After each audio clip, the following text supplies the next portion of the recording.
সামনেই পুজো আসছে, তো খুব সহজে এভাবে করে সুজির লাড্ডু বানিয়ে নিতে পারেন।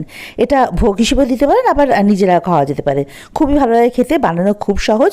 এই জন্য ফ্রাইং প্যানে অল্প একটু ঘি নিয়ে তাতে ড্রাই ফ্রুটস কুচি একটুখানি হালকা করে ভেজে তুলে রাখতে হবে। এবারে তাতে আরও একটু ঘি দিতে হবে, এই ফ্রাইং প্যানের মধ্যে দিয়ে সুজিটা দিয়ে একটুখানি ভেজে নিতে হবে। খেয়াল রাখতে হবে সুজি যেন কালার চেঞ্জ না হয়। হ্যাঁ, অফ হোয়াইট কালার আসবে আর সুজির একটা দানা দানা টেক্সচার আসবে, ব্যাস। এবার এর মধ্যে গুঁড়ো চিনি দিয়ে দিতে হবে। চিনি আর এলাচ একসাথে গুঁড়ো করে নিয়েছি আমি এখানে।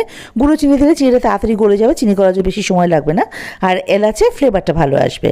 খুব ভালো করে সব কিছু মিশিয়ে দিয়ে এর মধ্যে ডেসিকেটেড কোকোনাট বা ওই শুকনো নারকেল দিয়ে দিতে হবে। এমনি ফ্রেশ নারকেল করেও দেওয়া যায়, কিন্তু তাতে করে মিষ্টিটা বেশি দিন রাখা যায় না, তাই শুকনো নারকেল করে দেওয়া। এবার ভালোভাবে মিশিয়ে এখানে অল্প অল্প দুধ দিয়ে জাস্ট একটা আর্দ্রতা আনতে হবে সুজিটার মধ্যে, মানে যাতে পাকটা ভালো আসে। খুব বেশি দুধ দিয়ে চলবে না, কিন্তু তাহলে আবার সুজি হালুয়া হয়ে যাবে, সেক্ষেত্রে লাড্ডু টেক্সচারটা আসবে না।